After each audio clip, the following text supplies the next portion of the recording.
Hi, my name is Susan Schmidt, and I'm one of the regional coordinators and vice president for Quilts Beyond Borders. We're a charity of 16 volunteers, no one is paid, and we provide quilts to children in the United States and overseas. We get help from quilters across the country and internationally as well. And people provide lap-sized quilts or tops. And then we have long armors that help us finish them. We get a variety of quilts from all different people with different skill levels. We've given out over 32,000 quilts since we started in 2007. We really have a heart for children. We feel we kind of meet a need that is not met. Our quilts go to the United States and 35 other countries. They go to children in orphanages, refugee camps, shelters, camps here in the United States, foster homes. They are definitely cherished possessions for the kids. Many of the children that we help have nothing. In orphanages, they share clothing, other kinds of belongings. They may have their own toothbrush. So the quilts that they get, each one will have their name on it, is theirs for the rest of their lives. And we're thankful that our quilts last many, many years. We started in 2007 when the daughter of a quilter went to Ethiopia. And then the children had AIDS. And so when she came home and was talking to her mom, they decided about what could they do, how could they help. So the following year, they got their quilting friends together, they made quilts and took 250 quilts over to Ethiopia. We've made a number of trips there. A number of the coordinators have gone, had an opportunity to actually give quilts to the children there. And when we think about how long a child keeps a quilt and what it really means to them, there was a couple out of Canada that went to Ethiopia and adopted a child when they were very young, and they brought their quilt home, and they contacted us a couple years ago and told us how he's 9 now and sleeps with his quilt every night. We have a variety of ways that people can help us. We're asked that all the time. We ask that people, if they want to make a quilt, they can do that. On our website is what we're looking for as far as fabric in the quilt, the type of quilting, the dimensions. They're smaller size. We don't take any bed size quilts.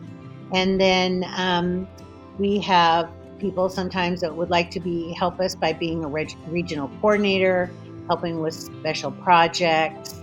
And then we also have people that are willing to make financial donations to us.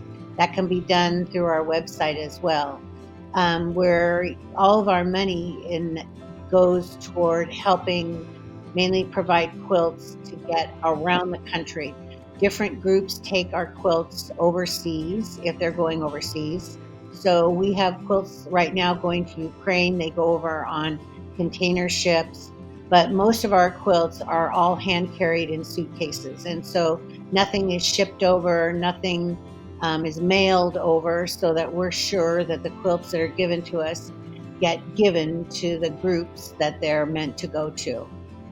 We have done a lot of work with a humanitarian group to provide quilts to the Syrian refugees. They've been now in refugee camps for 12 years. And so we have sent thousands of quilts to them. And we are really grateful for that help. Some of them are still living in tents. We've done other work for them to help them once in a while. We sent baby quilts over to help the mothers that are delivering children in tents. And we were happy to do that. We get children of all ages. So we get some infants and we get into teens as well. We in the United States, we're really grateful to help the foster program here in the U.S. And so a number of children we go through comfort cases, and a number of children, when they're going into foster care for the first time, get one of our quilts to take with them. And so that's been a real treat. And I know that we've heard a lot of feedback back that the kids have loved their quilts. Another way that people help us is sometimes if they have good quality cotton fabric that they want to donate. We do take fabric donations. And so what happens is people can contact us through our email and our website, and that way they can get in touch with one of the coordinators that's close to them so that they can either have a place to ship their things that's not too far away. And we have some people kind of situated throughout the United States. So we have people on the East Coast, the West Coast, and in between. I started out in Quilts Beyond Borders in 2015, and I had been to Houston the year before with my daughter, who got me started in quilting much later in life. She started first, I started second. And so we decided we would make a quilt for Quilts Beyond Borders. And so the following year, I was ready to retire from a nursing career and started talking with the president about becoming a regional coordinator in Oregon, where I'm located. And they didn't have a coordinator at that time. So I started in July, and I am still happily quilting away and working with hundreds of people. The Northwest and Beyond is our group, and since 2015, we've collected and sent out 8,000 quilts. So I have been able to find wonderful quilters who are so faithful and so committed to Quilts Beyond Borders. So I have a large group and sewing groups and a variety of things here on the West Coast. And so that is my kind of story about how I got here. It's been wonderful to have quilting friends, both within QBB, the coordinators themselves, and also just the number of friends I've made working and helping people bring quilts to QBB. Quilts have a history. For many of us, we had grandparents, parents who made quilts.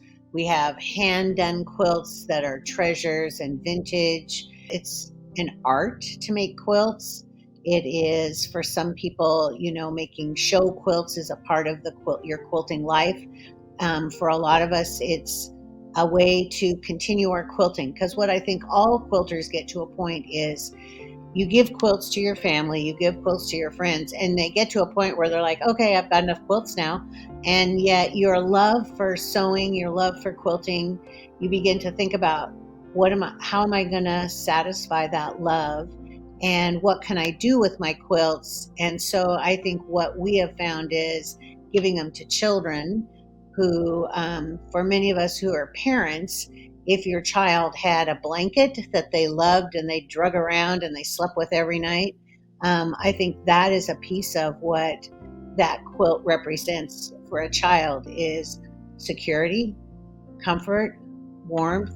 I think children who have nothing all of a sudden realize there's someone in this world who has thought that about a child, and someone who cared enough that they would provide something for me to have. And, and many, even when you think about the Middle East and quilts going to Jordan and Syria and a variety of other places, people think, oh, well, the weather's hot. But in the mountainous region, it's cold. It's cold in the wintertime.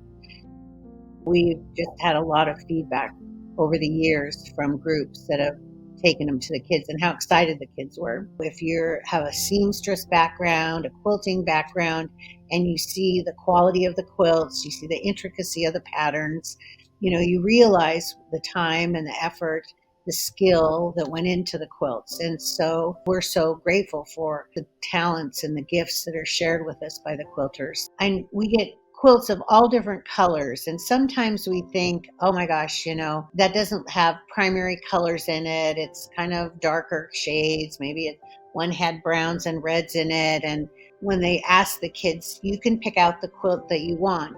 This brown and red quilt was the first one that left the whole group of quilts. And they asked this little boy about, why did you pick that quilt? And he said, well, it reminds me of a peanut butter and jelly sandwich. And so, sometimes what we may or may not be drawn to, a child looks at in a totally different way. But I do know, being able to interact with the kids and see where they live. I know when you look on our website and see our brochures, you can see pictures of children with the quilts and deliveries that have been made. And we have so many people that get excited to see where their quilts are going, where they've gone. I've had quilters contact me and say, oh my gosh, I saw my quilt, a child was holding it, they're in Syria or wherever. And, that's exciting for them as well.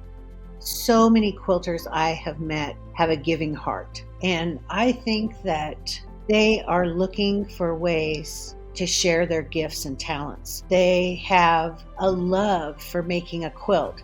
When you sit down and you make a quilt, you begin to think about and wonder who that quilt is going to go to, what child may get this quilt. And I think there are people that are concerned for children, especially in this world right now. Syrian refugee children walking 300 miles to get out of Syria, and Ukrainian children that we've watched flee their homes and have to go somewhere else. And I think those stories and those realities for children are part of what touch a quilter's heart, because they recognize what a quilt means, the comfort of it.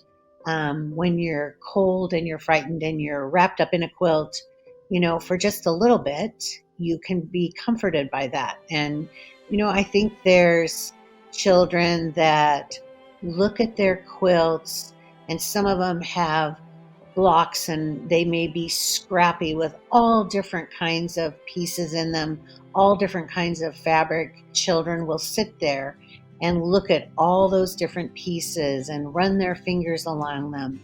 And for the long armers, you look at the intricacy of some of the long arming. Sometimes we think it's just a squiggly line, but you can see a child running their finger along the lines of that stitching, or they turn over the back of it and all of a sudden there's cars that have been stitched into it, or flowers or something else. So, I think the quilters have a lot of pride in the work that they do and trying to make their quilts really special for whoever gets it.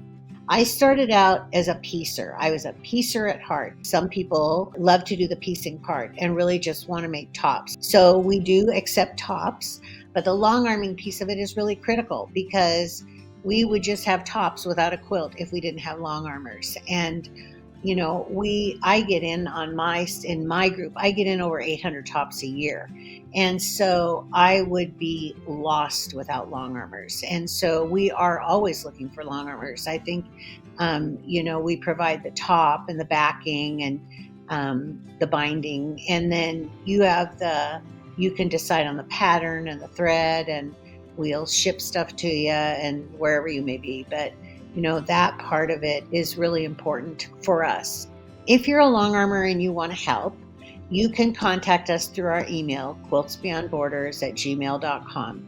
We have a lady that runs our email, and she will get in touch with you, find out where you're located, and then we'll put you in contact with either a coordinator that's close to you that will give you the tops and the backings to quilt, or we'll send them to you if there isn't somebody right close by. Then people go ahead and quilt them, and then we'll tell you the closest person to send it back to. I just want to thank everyone for watching. If you've got some free time and you'd like to do some quilting for us, we hope that you'll reach out.